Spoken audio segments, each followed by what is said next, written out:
December 19th, 1944. In the frozen fields outside a Belgian crossroads town, Sergeant Ezra Colvard kneels beside a howitzer, breath fogging in the dark, hands moving over a shell he's packed 100 times before. Somewhere past the tree line, engines are idling. Dozens of them, maybe more, hidden behind a wall of fog so thick the lookouts can't tell if what they're hearing is one column or three. Colvard doesn't know it yet, but an entire German division is closing on his position. 17,000 men who believe this town will be theirs before the week is out. He has a battery of guns, a handful of exhausted men, and a mistake from another battlefield he still hasn't forgiven himself for. What happens over the next 6 days will decide whether that mistake gets repeated or answered. This is not the story of a lucky stand by desperate men. This is the story of a full, veteran German division, given every advantage on paper, broken by soldiers who simply refuse to move. And it starts, like most disasters do, with a general who was certain he couldn't lose. Ezra Colvard hadn't slept through a night in 6 weeks, not since Normandy, not since the barrage he called 4 minutes too late and watched land on a hedgerow already full of his own men. Nobody blamed him out loud. The captain who'd been standing next to him at the map table didn't blame him at all, mostly because he hadn't lived long enough to. Colvard carried that math everywhere he went. 4 minutes, 11 men. The way some soldiers carried photographs. When the transfer orders came through in early December, nobody explained why an experienced gun captain was being folded into a division, still rebuilding from Holland, still short on coats, short on shells, short on the kind of confidence that gets printed in newspapers. He didn't ask questions. He packed his gear, climbed into the back of an open truck with men half his age, and rode east into weather that turned his breath to ice on his collar before they'd gone 20 miles. The town they stopped in had a church spire and not much else. A crossroads, some frozen farmland, a name most of the men couldn't pronounce right the first time they said it. Nobody told them to expect a fight. Then the engineers started blowing bridges on the roads leading east, and a colonel nobody recognized rode through twice in one afternoon looking like a man, counting down a clock only he could hear. By the third night, the local farmers had stopped coming into town for supplies. By the fourth, a patrol came back saying they'd heard engines a mile out, more than one, running low and slow, the way vehicles run when somebody doesn't want them heard. Colvard didn't say what he was thinking. He just checked his sight lines twice and started counting shells. General Anselm Reich had never lost a division under his command, and he saw no reason December would change that. 17,000 men stood ready behind him. Veterans pulled off the Eastern Front. Men who had learned to fight in worse cold than this, against an enemy that gave no quarter. Compared to the Russians, what waited across the border sounded almost gentle. A scattered garrison, thin on armor, thinner on ammunition, defending a town most maps barely bothered to label. He had tanks. He had horses enough to move his guns through mud no truck could cross. He had orders signed at the highest level. Orders that did not ask for his opinion on whether the plan was sound, only for his signature confirming it would be carried out. 3 days, the timetable read. 3 days to take the crossroads and keep the whole offensive moving west before the Americans could recover their footing. Reich read the order twice, not from doubt, but out of habit. The same care he gave every plan before he trusted it completely. Then he folded the paper into his coat and walked out to address his officers, his breath white in the cold, his voice carrying the flat, unhurried certainty of a man who had already decided how this would end. 3 days. He said it like a fact, not a wager. The outpost north of town had maybe 400 men in it, dug into low ground with almost no cover, and a dozen tanks that had already seen too much fighting to be called fresh. Lieutenant Corwin Haas commanded it, 24 years old, promoted twice in 6 months because the men senior to him kept dying. He didn't have the numbers to hold a village. He had the numbers to make the Germans think twice, and that would have to be enough. When the fog rolled in before dawn, it swallowed the tree line whole. Hask's gunners couldn't see past 50 yards, and neither could the column grinding toward them. So they waited, engines idling in the mist on both sides, until the range closed to almost nothing, and then Hask's Shermans opened up point blank, close enough to hear the German crews shout before the shells hit. It worked exactly once, and once was enough. The lead tanks burned. The column stalled, pulled back, regrouped, convinced a force twice its size was waiting in that fog. By the time the truth came out, Hask's men had bought the town behind them almost a full day. A day to dig trenches, string wire, and turn open farmland into a line that could actually hold. Hask was wounded and captured before nightfall. He never knew what that day was worth. South of the fighting, Colonel Dietger Marlowe was supposed to be the reliable one, a commander whose prestigious armored formation had never needed luck to win, only patience.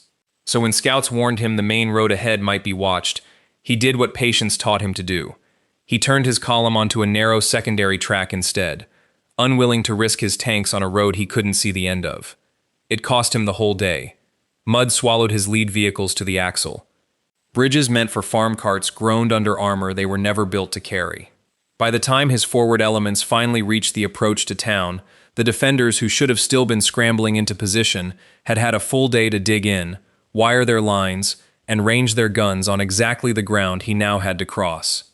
Word of the delay reached the army commander by nightfall, and he arrived at Marlowe's headquarters in person, furious in a way subordinates rarely saw him. He accused Marlowe of navigating like a man who couldn't read his own map, of choosing caution at the 1 hour caution could not be afforded. Marlowe said nothing in his own defense. There was nothing to say. The road he hadn't trusted had been empty the whole time. He had traded a division's momentum for a single day of safety, and the bill would come due in the fighting still ahead. The road southwest had stayed open longer than anyone expected, a thin lifeline of gravel and frozen mud that trucks still used at night to bring in what little ammunition remained.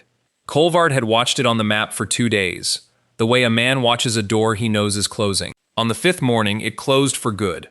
A runner came back from the last checkpoint with nothing to report but silence, and then no report at all. Word moved through the perimeter fast and quiet. 18,000 men, dug into farmland with no walls and no high ground worth the name, were now cut off from every direction at once. Overhead, the fog that had grounded them for days showed no sign of lifting, which meant no planes, which meant whatever sat in the supply depots was what they'd fight the rest of this with. Kolvard did the only math that mattered to him now. He counted shells, twice, and came up with the same number both times. Not enough for another week. Barely enough for another hard day. He didn't tell his crew the total. He told them instead to make every round count like it was the last one they'd get, because for all any of them knew, it might be. Somewhere past the fog line, a division that outnumbered them 3-1 was counting its own supplies, and coming up just as afraid. 4 German officers walked up the frozen road under a white flag on the 7th morning, carrying a typed note and the kind of confidence that comes from believing the math is already decided. 2 hours, the note said.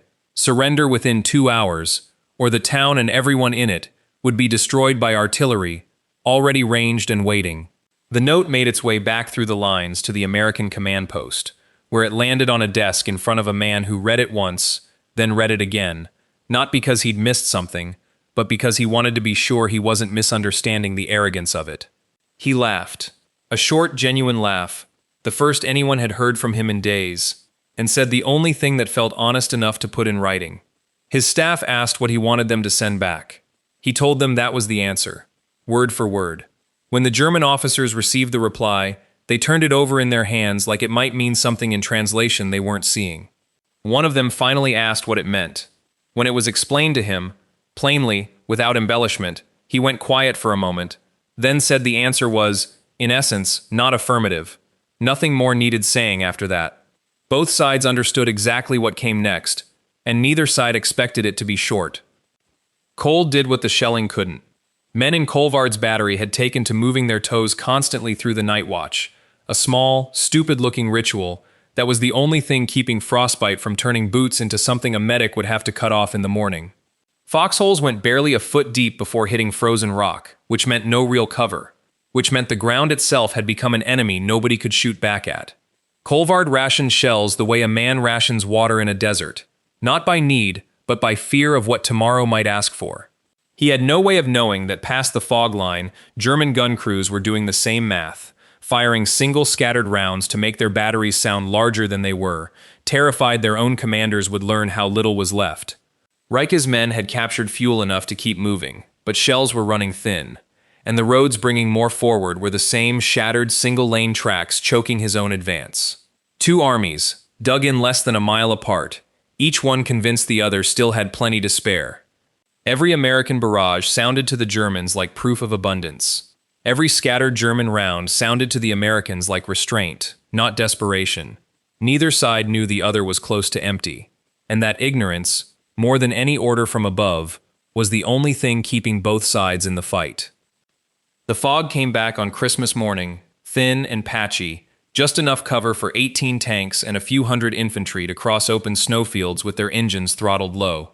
They broke through the thin line west of town before anyone fully understood what was happening, and kept coming, straight toward the gun positions where cooks and clerks were already grabbing rifles they'd never expected to need. Colvard heard them before he saw them, that low metallic grind that never sounded like anything else. Then the fog thinned just enough to show shapes moving across the snow. Closer than any range card he'd ever trained on.